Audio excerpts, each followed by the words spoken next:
Hello welcome जय हिंद प्यारे दोस्तों। फॉर्मेटिव स्टडी में आपका स्वागत है। जैसा कि डेलट सेकंड सेमेस्टर की क्लासेस स्टार्ट हो चुकी हैं, जिसमें से सबसे पहले हमने मैथ की क्लासेस स्टार्ट की थी और उसमें हमने 2 चैप्टर कंप्लीट कर दिए हैं। ठीक है।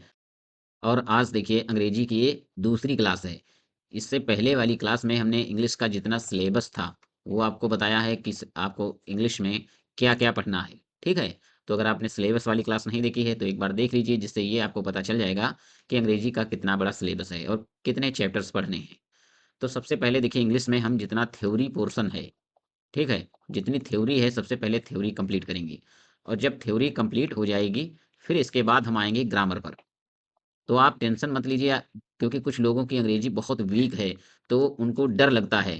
ठीक है। तो आपको डरने की बिल्कुल भी ज़रूरत नहीं है। इंग्लिश को हम इस हिसाब से आपको पढ़ाएंगे कि आप देखिए बहुत ही आसानी से सारी चीज़ें समझ जाएंगे और इंग्लिश में आपका अच्छा स्कोर होगा, यानी आप अच्छे अंक लेकर आएंगे। ठीक है। तो आप लोगों को देखिए इंग्लिश की थोड़ी सी भी टेंशन नहीं लेनी है। आप देखिए सारी जिम्मेदारी हमारी है, आप बस हमारे हिसाब से पढ़ते जाइए। तो चलिए देखिए सबसे पहले हमें पढ़ना क्या है, different approach and methods of teaching English, यानी अंग्रेजी शिक्षण की अलग अलग विधियां और दृष्टिकोण, इसके बारे में हमें पढ़ना है। तो देखिए सबसे पहले हमें समझना होगा कि हमें कौन कौन से मेथड पढ़ने हैं, फिर इसके बाद हम आपको बताएंगे कि अप्रोच कौन कौन से हैं। तो देखिए types of methods and approach. तो देखिए सबसे पहले हमें एक मेथड पढ़ना है, द ग्रामर ट्रांसलेशन मेथड। ठीक है, यानी ग्रामर ट्रांसलेशन मेथड पढ़ना है। फिर इसके बाद हमें पढ़ना है डायरेक्ट मेथड, और तीसरा मेथड है बाइलिंगुअल मेथड। ये सारे मेथड इंपॉर्टेंट हैं, परीक्षा में पूछे जाते हैं। फोर्थ है देखिए डॉक्टर वेस्ट न्यू मेथड। ठीक है। फिफ्थ है देखिए ऑडियो लिंगुअल मेथड। सिक्स है देखिए लैंग्वेज गेम्स। छठा मेथड क्या है, लैंग्वेज गेम्स। यानी आपको ये 6 मेथड पढ़ने हैं और इसी में से आपका एक मेथड 100% आएगा। यानी इसमें अगर सबसे इंपॉर्टेंट देखा जाए तो डायरेक्ट मेथड और बाइलिंगुअल मेथड, ये मेथड बहुत ही इंपॉर्टेंट हैं। लेकिन आपको देखिए सारे मेथड अच्छे से पढ़ना है। हम बहुत ही सरल भाषा का प्रयोग करेंगे, क्योंकि एग्जाम में ऐसा तो है नहीं कि हम जो बता देंगे कि यही 2 इंपॉर्टेंट हैं तो यही आ जाएं। ठीक है। तो आपको सारे मेथड अच्छे से समझ लेना है और आपको रटने की जरूरत बिल्कुल नहीं पड़ेगी। हम साथ साथ देखिए पूरी हिंदी भी बताते चलेंगे। अगर आप कहेंगे कि हिंदी लिखवा दीजिए तो हम साथ साथ हिंदी भी लिख कर लाएंगे, जिससे कि आप आसानी से समझ सकें। तो चलिए अब हम समझते हैं अप्रोच, यानी कौन कौन से हमें अप्रोच पढ़ने हैं। अप्रोच का मतलब होता है दृष्टिकोण यानी नजरिया। तो देखिए स्ट्रक्चरल अप्रोच, ठीक है, और दूसरा है देखिए सिचुएशनल अप्रोच, और थर्ड है देखिए ओरल अप्रोच। यानी ये 3 अप्रोच आपको पढ़ने हैं। ठीक है। यानी थ्योरी पोर्शन में बस आपको इतना ही पढ़ना है। तो एक नोट बुक उठाइए आप और साथ ही साथ नोट कर लीजिए इसको। ठीक है। आप अपनी नोटबुक में इसको क्या कर लीजिए, नोट कर लीजिए, जिससे आपको पता चले कि बस हमें यही मेथड पढ़ने हैं। ठीक है। तो चलिए हम सबसे पहले समझते हैं ग्रामर ट्रांसलेशन मेथड। तो चलिए अब आगे समझते हैं हम। देखिए सबसे पहले हम समझते हैं ग्रामर ट्रांसलेशन मेथड। ठीक है। पहला मेथड क्या है, ग्रामर ट्रांसलेशन मेथड। तो देखिए इसके अदर नाम, इसके देखिए दूसरे नाम कौन कौन से हैं। इसे ट्रेडिशनल मेथड भी कहा जाता है, या इसे देखिए क्लासिकल मेथड भी कहते हैं। ये ऑब्जेक्टिव टाइप क्वेश्चन बन जाते हैं यहीं से। या इसे ओल्डेस्ट मेथड भी कहते हैं। ठीक है। यानी कहेगा कि कौन सा सबसे ओल्डेस्ट मेथड है, तो यानी यही ग्रामर ट्रांसलेशन मेथड। ठीक है। तो इसके 3 नाम हैं। अब चलिए इसको हम समझते हैं। तो देखिए the grammar translation method is a traditional method of teaching a foreign language. तो देखिए क्या कह रहा है, देखिए ग्रामर ट्रांसलेशन मेथड जो है, ठीक है, ये ट्रेडिशनल मेथड है, यानी ये पारंपरिक विधि है अंग्रेजी शिक्षण की। ठीक है। यानी जो फॉरेन लैंग्वेज हैं, ये विदेशी भाषाएं हैं, इनको पढ़ने की ये क्या है, एक पारंपरिक तरीका है। ठीक है। आगे देखिए इन दिस मेथड, यानी इस मेथड में ग्रामर रूल्स आर टाट फर्स्ट, यानी इस मेथड में ग्रामर रूल्स सिखाए जाते हैं सबसे पहले। एंड स्टूडेंट्स विद्यार्थी लर्न द लैंग्वेज, यानी भाषा को सीखते हैं। बाय ट्रांसलेटिंग सेंटेंसेस, यानी वाक्यों का अनुवाद करके, यानी भाषा को कैसे सीखते हैं, वाक्यों का अनुवाद करके।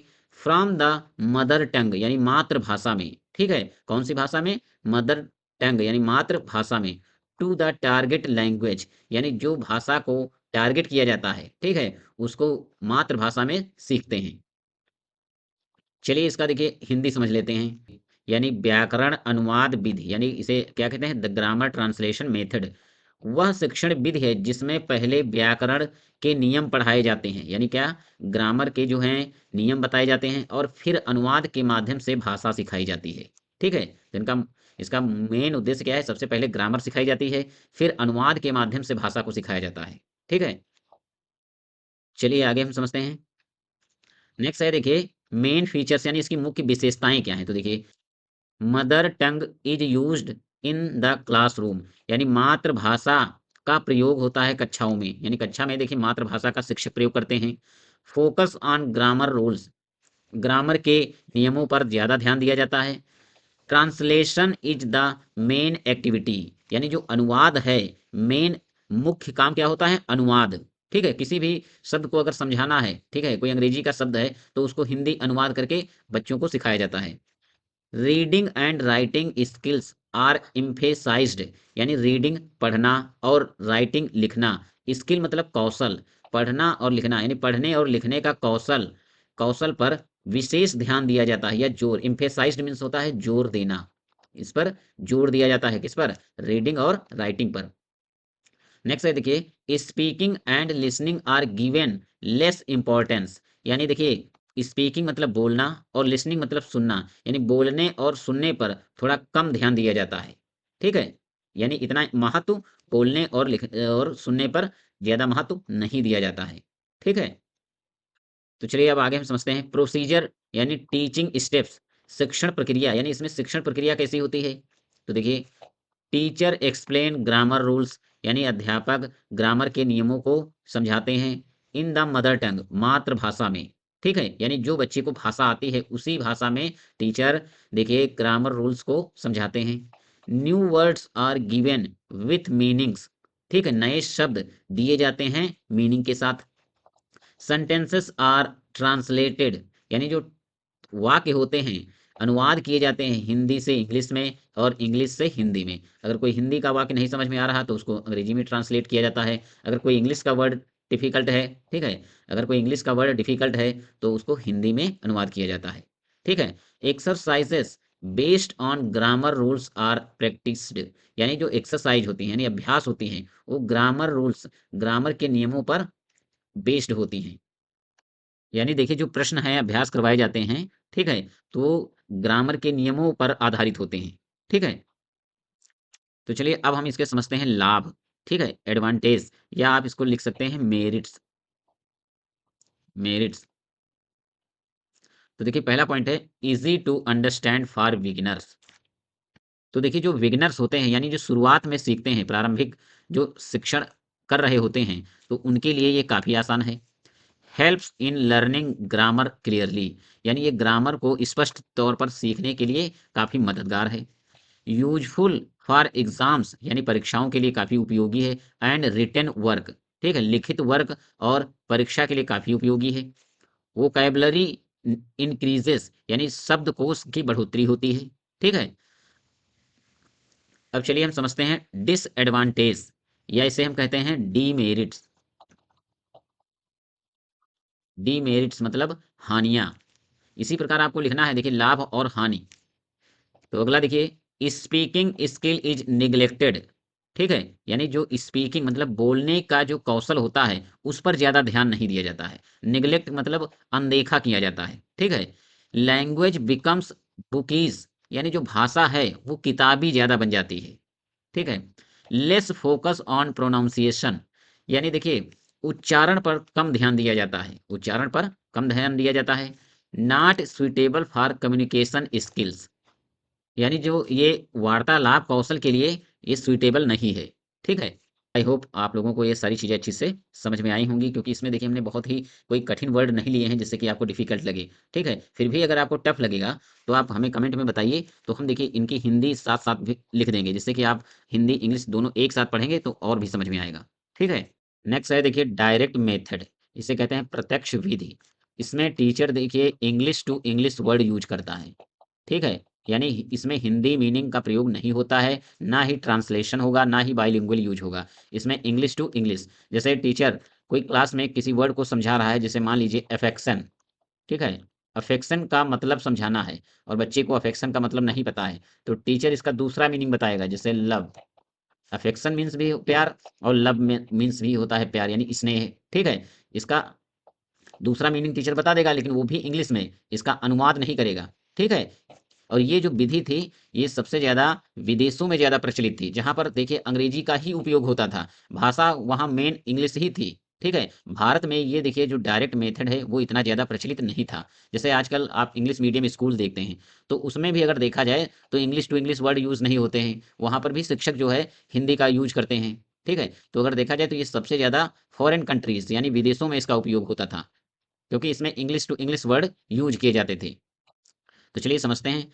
The direct method is a method of teaching a foreign language in which only the target language English is used in the classroom. यानी इस मेथड में केवल अंग्रेजी का ही उपयोग होता था।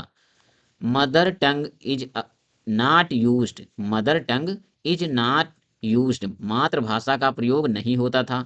Meaning is taught directly through object, pictures, action and situations. यानी मीनिंग को समझाया जाता था, सिखाया जाता था डायरेक्टली सीधे तौर पर, थ्रू ऑब्जेक्ट यानी वस्तुओं की को एक्सप्लेन करके, या किसी पिक्चर को दिखाकर, या किसी क्रियाकलाप के द्वारा। ठीक है, चलिए इसको हम हिंदी अनुवाद इसका समझाते हैं, जिससे आपको अच्छे से समझ में आएगा। तो देखिए, प्रत्यक्ष विधि वह विधि है जिसमें भाषा को सीधे उसी भाषा में सिखाया जाता है, इसमें मातृभाषा का प्रयोग नहीं किया जाता है। ठीक है, ये तो छोटी सी देखिए डिफिनीशन रही। अब जब इसकी आप विशेषताएं, ये सारी चीजें समझेंगे, तो आपको अच्छे से सारी चीजें समझ में आ जाएंगी। तो देखिए, इसकी मुख्य विशेषताएं क्या हैं। Only target language is used. तो टारगेट लैंग्वेज कौन होती थी, जैसे इंग्लिश। ठीक है, इंग्लिश टू इंग्लिश। फिर देखिए, नो ट्रांसलेशन, यानी इसमें अनुवाद नहीं हो सकता। ठीक है, देखिए अगला पॉइंट है, ग्रामर इज स्टार्ट इंडक्टिवली। यानी ग्रामर के जो नियम हैं वो देखिए आगमन विधि से समझाए जाते थे, यानी रूल्स फ्रॉम एग्जाम्पल्स, यानी उदाहरण के जरिए रूल को समझाया जाता था। Emphasise on speaking and listening. Emphasise means होता है जोर देना, यानी किस पर जोर दिया जाता था, स्पीकिंग बोलने पर, और लिसनिंग सुनने पर। ठीक है, correct pronunciation is a stressed, यानी जिससे कि सही तौर पर उच्चारण हो सके। ठीक है, चलिए अब हम समझते हैं टीचिंग प्रोसीजर क्या रहता है इसमें, शिक्षण की प्रक्रिया कैसी होती है। तो देखिए, teacher speak only in English, यानी टीचर इसमें केवल अंग्रेजी में ही बोलेगा। ठीक है, अंग्रेजी में ही बात करेगा। न्यू वर्ड्स टाट विथ ऑब्जेक्ट, नए शब्दों को टाट में सिखाया जाता है। ऑब्जेक्ट यानी वस्तुओं के माध्यम से, तस्वीरों के माध्यम से, एक्शन यानी किसी क्रियाकलाप के द्वारा। Students repeat and practice orally. Student देखिए रिपीट यानी उसको दो बार बार करते हैं। ठीक है, उसका अभ्यास करते हैं ओरली, मौखिक तौर पर। ठीक है, ओरल मतलब मौखिक। थर्ड पॉइंट है, grammar rules are not explained directly. यानी ग्रामर के जो नियम होते हैं वो सीधे तौर पर नहीं एक्सप्लेन किए जाते हैं, यानी सीधे तौर पर नहीं उनकी व्याख्या की जाती है। Reading and writing come later. पढ़ना और लिखना जो है बाद में आता है। चलिए अब हम समझते हैं इसके लाभ, यानी मेरिट्स या एडवांटेज। तो देखिए, डेवलप्स स्पीकिंग स्किल, यानी डायरेक्ट मेथड में देखिए जो बच्चों की स्पीकिंग स्किल होती है, यानी बोलने का कौशल, उसका विकास होता है। ठीक है, बोलने की कला का विकास होता है। इम्प्रूव्स प्रोनाउंसिएशन, यानी उच्चारण, काफी उच्चारण में क्या है, सुधार होता है। इम्प्रूव्स मतलब सुधार होना, प्रोनाउंसिएशन यानी उच्चारण।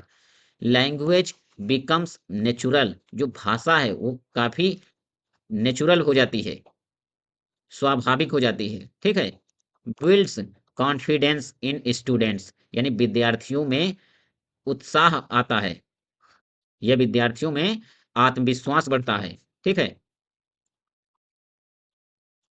चलिए अब इसकी हम समझते हैं डिसएडवांटेज, यानी डीमेरिट्स या हानियां। तो देखिए, डिफिकल्ट फॉर बिगिनर्स, यानी जो शुरुआती दौर के स्टूडेंट होते हैं उनके लिए ये कठिन है, क्योंकि इसमें देखिए इंग्लिश टू इंग्लिश यूज होता है, तो शुरू शुरू में देखिए काफी इसमें दिक्कत होती है।